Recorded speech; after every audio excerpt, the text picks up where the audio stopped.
What to do when the shoe is on the other foot. Sharon Horne-Ellstrom here with an interesting idiom. What does it mean? Where does it come from? And how can you apply it to your life and your business right now? Or how might you be able to? The expression, the shoe is on the other foot, became popular in the mid-1900s. And it might be interesting to know, because I sure didn't know this, but in the 1800s, it wasn't until the late 1800s or the 1800s that they started to make a right and a left shoe. Up until that time, there was just one shoe. I suppose they were kind of boxy and square or something. And the expression was actually the boot was on the other leg. And in the mid-1900s, it became the shoe was on the other foot because they had made right and left feet. But before then, you'd put your boot or shoe when you got it on either foot.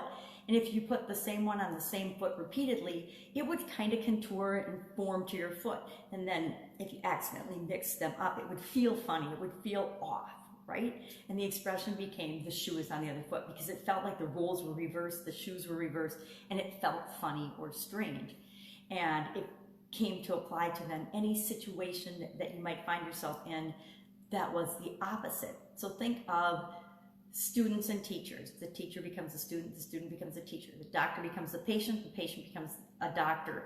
The business owner becomes an employee, the employee becomes a business owner. The vendor becomes a customer, the customer becomes a vendor, etc. The mother becomes a daughter, the daughter becomes a mother. We often play different roles in different times of our life and in different periods of our life. We never really know what roles another person is playing, which I say reminds us to be empathetic, to realize that we're going through changes in different roles as we experience our life, and so is everyone else on the planet. And each of us experiences life through our own unique perspectives and filters based on the individual experiences that we've had. And so we approach life and situations differently, which makes the world a lot more fun and a lot more interesting place. Now, with the pandemic and the COVID-19 crisis, all of our businesses are going through many different changes and many different cycles.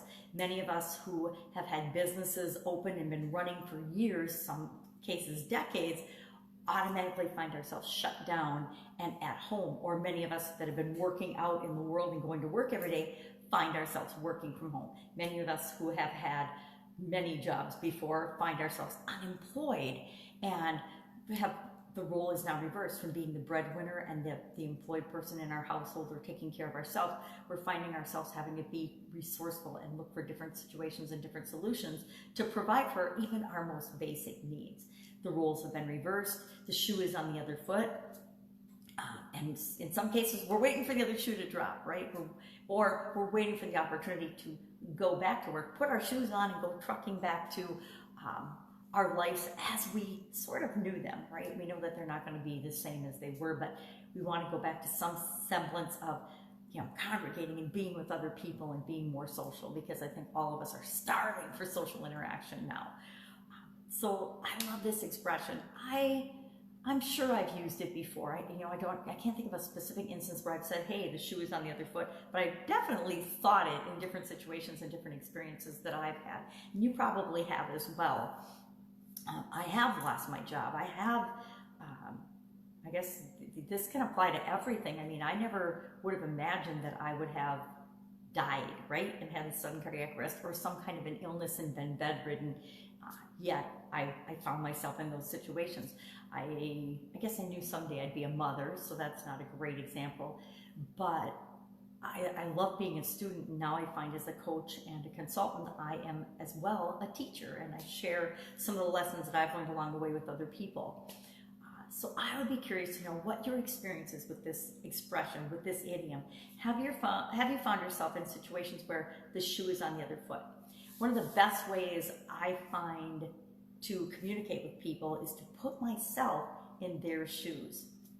Sometimes this is easier than others. If our customers are like we used to be, it's pretty easy to put ourselves in their position, right? We can easily imagine the problems and the challenges that they're facing. We can always ask them the challenges and the problems that they're facing and help them come up with solutions for those things. But we need to do that in all of our relationships, with our vendors, with our regulators. Many of us are in industries that are regulated by different agencies, And we have to understand their perspective. A lot of times I always coach my kids on, and they get, both my kids like to speed. What am I talking about? And they've gotten tickets before, and I coach them on, they'll get upset because we all get upset when we're stopped from doing something we want. They like to drive fast. The police say, no, you don't drive fast. So, like human beings, we get upset about those situations. I just like to remind them, hey, policemen are just doing their job. Their job is to stop people from speeding and to write tickets and generate revenue for their municipalities. So if you're choosing to speed, then you're inadvertently choosing to be susceptible to getting a ticket. And we have to remember that, put ourselves in other people's shoes as well as the shoe being on the other foot. So would love to know your experience with this expression. That's it. That's what I've got for today.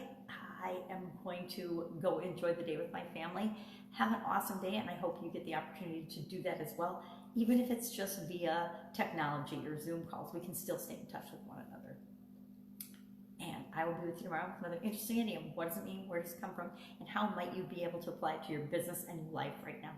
Take care.